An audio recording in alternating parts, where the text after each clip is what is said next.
Motion in your step. Motivation in your heart. Hello, and welcome to today's Motion and Motivation podcast. We've put together a study guide for everyone. If you need it, you can grab it from the video description. All right, so today we're going to declutter our minds a bit. Sounds good. Yeah, so we're diving into Think Straight, Change Your Thoughts, Change Your Life Okay. by Darius Foro, and we're going to kind of like squeeze all the wisdom we can out of it. See if we can find some like golden nuggets that we can apply to our own lives to like think more clearly and live more intentionally and everything. Yeah. And so get this, even Darius himself, the author, admits to a $150,000 business blunder. Wow. Just from overlooking a small detail in an email. Really? Yeah, so we'll get to that story later, but it just goes to show. Okay. Clear thinking is a constant work in progress. Yeah, it is. Even for those who study it, you know? It's a good reminder that we're all human and prone to those little oopsies. Exactly. But the great thing is we can train our minds to be more focused and deliberate. Yeah, for sure. Takes effort, though. Yeah, so the book kicks off with this powerful quote by Ralph Waldo Emerson. Okay. You become what you think about all day long. When you really think about it, I mean, how often do we actually stop and think about how much our thoughts shape our reality? Right. It's easy to just go through life on autopilot and let our thoughts run wild. Yeah. But when we become aware of those thoughts, then we can actually start to choose which ones we want to focus on and which ones we should maybe let go of, you know. That makes sense. The book dives into the story of William James, Okay. who was a pioneering American psychologist who actually used this very principle to overcome some pretty severe depression. That's really interesting. Yeah, he struggled for years and felt trapped by his own mind. I can imagine. So what was his secret weapon, you might be wondering? Yeah, what was it? Well, James had this really groundbreaking realization that we have the power to choose which thoughts we focus on. Okay. He wasn't suggesting that we should deny negative thoughts, but rather we can decide where we direct our attention. Oh, okay. So it's like having a spotlight, and you can choose to shine it on the things that empower you or the things that drag you down. That's a great analogy. It is, isn't it? Yeah, so it shifts the perspective from being like a victim of your thoughts to becoming the architect of your own mental landscape. Yeah. I like that. But here's the catch. Okay. Our brains are incredibly powerful, yet we often use them poorly. Yeah.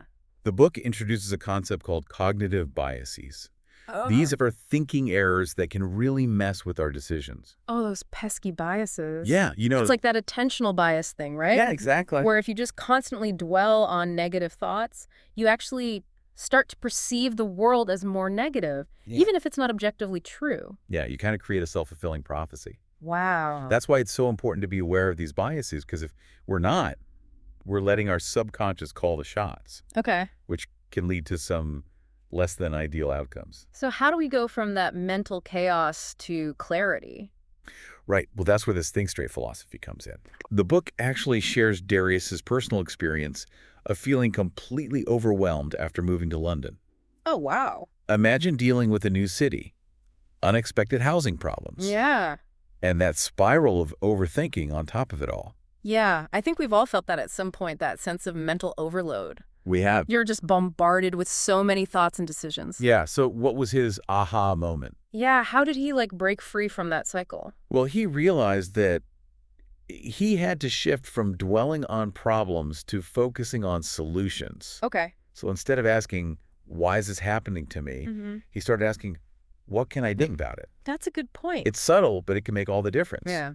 It's about taking control and channeling that mental energy. Instead of just worrying. Yeah. Yeah, that makes sense. And this leads to another crucial idea in the book, using true, is what works as a filter for all the information that we're constantly bombarded with every single day. Okay, so instead of blindly following conventional wisdom or getting lost in abstract theories, it's about taking a more pragmatic approach. Exactly. But how do we actually like apply that in our daily lives? Okay, well, for example, the book challenges this common belief: the bigger cities equal bigger opportunities. Okay.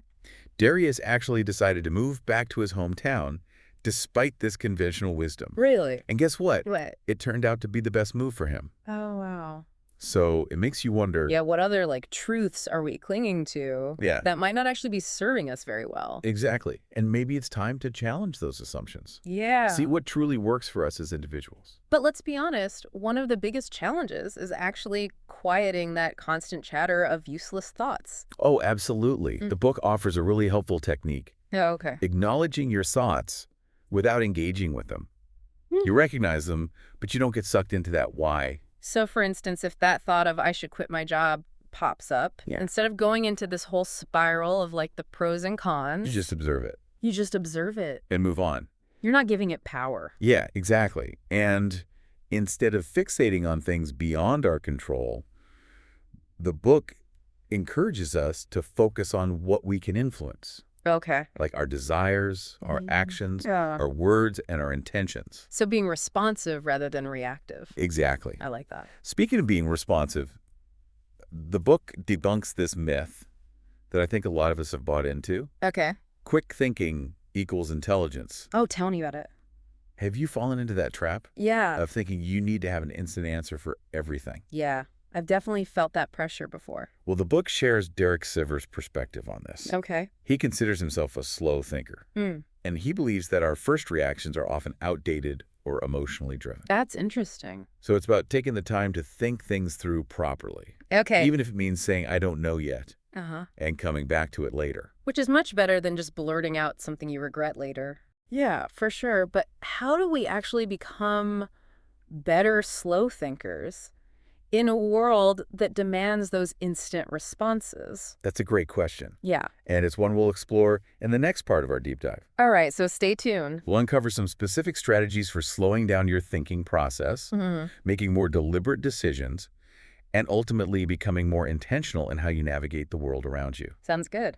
It's about to get really interesting. I'm excited. Me too. So you were asking about becoming a better slow thinker, right? Yeah. Well, one of the most effective techniques the book highlights is something we all do naturally. Okay. It's tapping into the power of your subconscious mind. That sounds intriguing. Tell me more. So think about it. How often have you had a brilliant idea just pop into your head? Oh, yeah. Like when you're in the shower or going for a walk? That's because you're not actively trying to force a solution. All right. You're allowing your subconscious mind to work its magic. So it's about finding that sweet spot between like focused thinking and kind of letting go. Exactly. Like, how do we consciously tap into that? Well, the book encourages us to explore different ways to release our minds, Oh. whether it's through meditation, yoga, spending time in nature, Mm-hmm. anything that helps you detach from those constant mental loops. Like hitting the reset button. Exactly. It allows fresh perspectives to emerge. And it's about finding what works best for you, right? Yeah, absolutely. You don't need any like fancy equipment or techniques. Nope. Just a willingness to experiment and see what helps quiet the mental noise. Exactly. Now, speaking of things that can really clutter our minds, let's talk about money. Oh, money. It seems like most people are either constantly thinking about how to get more of it or worrying about not having enough. Yeah, it's definitely a major source of stress for a lot of people. It is, and the book offers a really interesting perspective. Okay. It suggests that we often give money more importance than it deserves. Mm. And this can lead to unnecessary anxiety and stress, which ultimately impacts our ability to think clearly. So how do we shift that perspective? Well, the book lays out 5 simple yet powerful rules for managing money in a way that minimizes mental clutter. Okay, I like that. Rule number 1, make sure you have enough savings to cover at least 6 months of living expenses. Okay, so like a safety net? Exactly. It creates a sense of security and reduces that fear of financial disaster. Yeah, that makes sense. Rule number 2, make your money work for you Okay. rather than the other way around. How do we do that? Invest wisely, whether it's in the stock market, your education, or tools that help you generate income. So playing the long game. Exactly. It helps you build long-term financial stability. Okay, what about the other 3 rules? Rule number 3, be mindful of your expenses. Okay. This isn't about being cheap. It's about being conscious of where your money's going Yeah, huh? and making sure it aligns with your values. So spending intentionally. Precisely. Rule number 4, create multiple streams of income. Okay. This helps diversify your financial portfolio and reduce dependence on a single source. So it's more resilient. Yes, exactly. And the 5th, and perhaps most important rule, Okay. remember that money is a replaceable resource, while time is not. That's a good point. Be mindful of how you spend your time, rather than constantly chasing after more money. Yeah, that's such a good reminder. Speaking of time, the book also encourages us to be more deliberate about how we use it, especially when making decisions. Oh, yeah.